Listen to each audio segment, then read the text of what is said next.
बिस्मिल्लाहिर्रहमानिर्रहीम। अस्सलाम वालेकुम नाज़रीन, आज के इस वीडियो में 4 अहम पॉइंट्स पर मैं बात करूंगा और आप ख़ुद इन 4 पॉइंट्स को सुनकर ये बताइएगा कहीं हमारी अपोजिशन इंटरनेशनल इस्टेब्लिशमेंट के हाथों यरगमाल तो नहीं बन चुकी, या हमारी अपोजिशन जो है वो इंटरनेशनल इस्टेब्लिशमेंट के बातों में तो नहीं आ गई।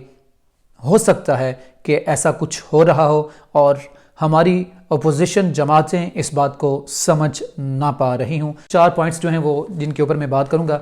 नंबर 1, अरब स्प्रिंग जिसका आगाज़ दिसंबर 2010 में हुआ। CIA की the best policy public uprising के थ्रू CIA ने बहुत कुछ अचीव किया अरब स्प्रिंग के ज़रिए।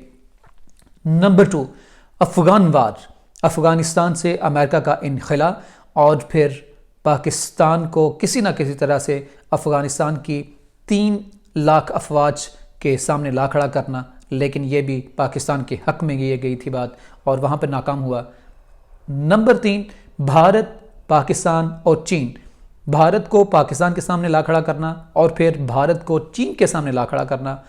और नंबर 4, यूक्रेन और रूस, पाकिस्तान इससे किस कदर रिलेट करता है, वज़ीर-ए-आज़म इमरान खान का दौरा रूस इस हवाले से किस कदर अहम है।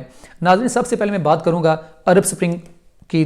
दिसंबर 2010 में जब ट्यूनिस के मोहम्मद बू अजीज़ी ने खुदसोज़ी की और उसके बाद ट्यूनिस की आवाम बाहर निकली और उसके बहाने फिर ट्यूनिस के मुल्हिका जो अरब ममालिक थे उनमें ये एहतजाज शुरू हुआ, जिसमें नाइजीरिया था, जॉर्डन था, उम्मान था, मिस्र था, शाम, यमन, इराक, लीबिया और सूडान वगैरह। अब इसमें जो CIA को सबसे बड़ी जो कामयाबी मिली, CIA में इसलिए कहूँगा कि बहुत सारी चीज़ें जो बाद में जिनका इंकिशाफ हुआ जब अमेरिका मशरिक़ वस्ता में इस सारी अरब स्प्रिंग के दौरान कूदा।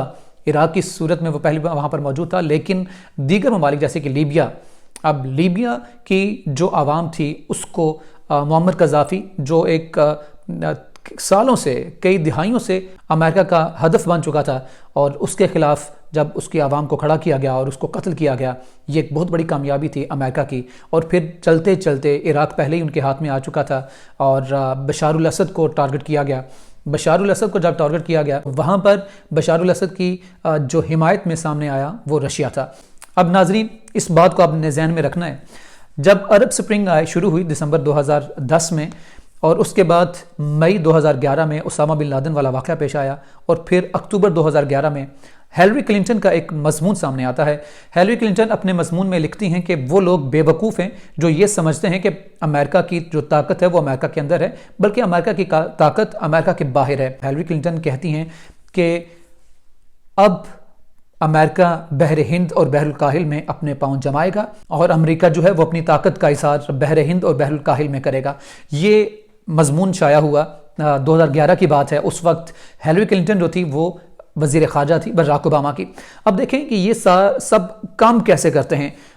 अगर आपने 10 साल बाद एक टारगेट को अचीव करना है, उसके लिए 10 साल पहले या 11 या 20 साल पहले तक वो उनकी पॉलिसी होती है, किस तरह से ये पॉलिटिकल उनकी इंतज़ामिया उनके साथ मिलकर ये काम करती है। अब ये मामला जब शुरू हुआ, उसामा बिन लादेन वाला वाक़या पेश आया, अफ़गान तालिबान जो थे उनका दफ्तर ओपन किया गया ठीक 2012 में, 3 से 4 महीने के बाद इस मजमून की शाया होने के बाद कतर में ये उनका ऑफिस बना और फिर आहिस्ता आहिस्ता अफ़गानिस्तान से अमेरिकन अफवाज का इनखला शुरू हुआ। अफ़गानिस्तान से अमेरिकन अफवाज का इनखला यहाँ से हो रहा है और साथ साथ मशरिक़ वस्ता में जो चीज़ें चल रही हैं, बशारुल असद है, वो ईरान है। ये हम कह सकते हैं कि ईरान से डरा कर तमाम अरब ममालिक को इसराइल के हवाले कर दिया गया। अब अरब ममालिक में इसराइल के सफारत खाने भी ओपन हो रहे हैं, इसराइली जो सफ़ीर हैं वो भी तैनात हो रहे हैं और इन तमाम ममालिक को इस काबिल नहीं छोड़ा गया कि वो इसराइल की तरफ मैली आंख से भी देख सकें। और इसके बाद अब अगला हदफ, जैसे कि हिलरी क्लिंटन में बार बार ये मजमून का हवाला दे रहा हूँ, वो इसलिए कि यहाँ पर चीज़ें बहुत सारी सामने आ जाती हैं। चीन की उभरती हुई माशियत अमेरिका को खटक रही थी। अब अमेरिका ने इसको काबू करने के लिए क्या किया कि चीन के सामने भारत को ला खड़ा किया और पाकिस्तान के साथ भी उसकी चपकलशें शुरू हुई।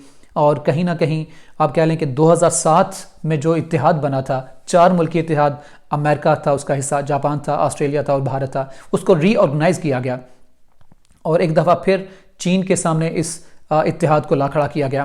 اب چین کی جو آپ کہہ لیں کہ سمندری کوریڈور ہے، ملاکا کو قابو کرنے کے لیے، اس کا راستہ روکنے کے لیے صرف ایک بحری بیڑا ہی کافی ہوگا، جو ملیشیا، انڈونیشیا اور ہانگ کانگ کا راستہ جو سامنے آتا ہے، اس کو وہاں پر ایک یا دو بحری بیڑے ہی کافی ہوں گے امریکہ کے کہ وہاں سے راستہ چین کا روکا جا سکے۔ اب چین کے پاس کون سا راستہ باقی بچتا ہے؟ وہ ہے CPEC, Gwadar, one belt one road منصوبہ۔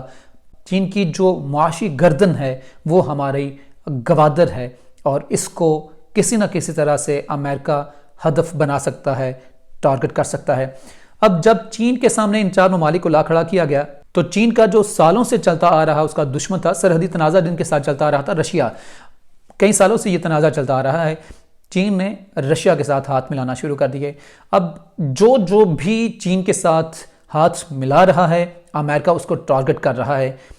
یوکرین جو یورپ کا حصہ ہے، یوکرین میں نیٹو فورسز اتارنے کی بات کی گئی، اور رشیا نے اس سے پہلے کہ نیٹو فورسز اس کے بارڈر پر آ کر رکتی، رشیا نے اس سے پہلے ہی یوکرین پر حملہ کیا، یوکرین کا ایک محاصرہ کیا، اس بات کو پوری دنیا پر واضح کر دیا کہ خبردار میری سرحدوں کی طرف کسی نے دیکھا، ہم اس کی اینٹ سے اینٹ بجا دیں گے اور دنیا پہلی تمام جنگوں کو بھول جائے گی۔ یہ پیوٹن کے الفاظ تھے۔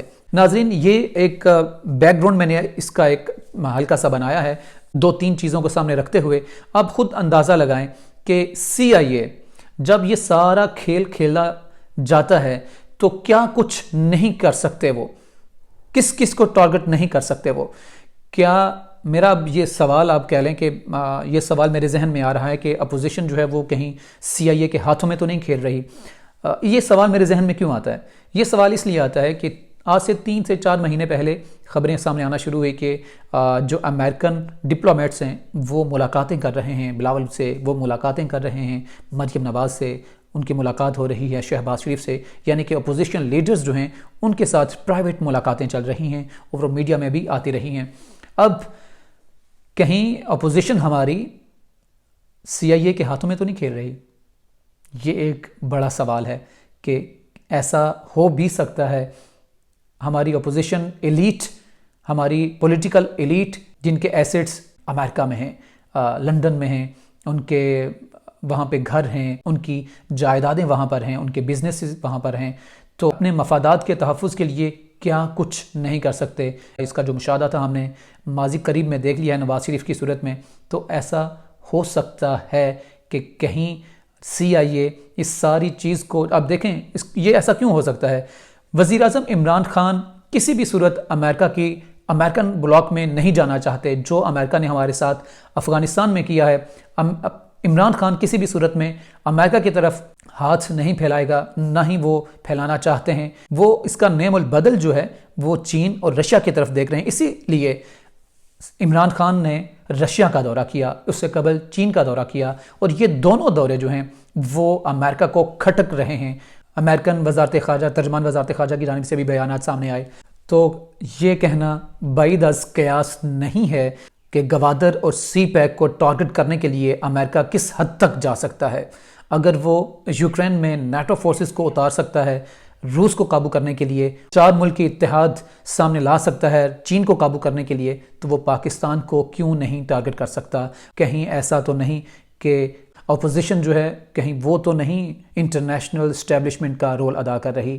یہ بہرحال ہمارے جتنی بھی پولیٹیکل ایلیٹ ہے ان کو سوچنے کی ضرورت ہے۔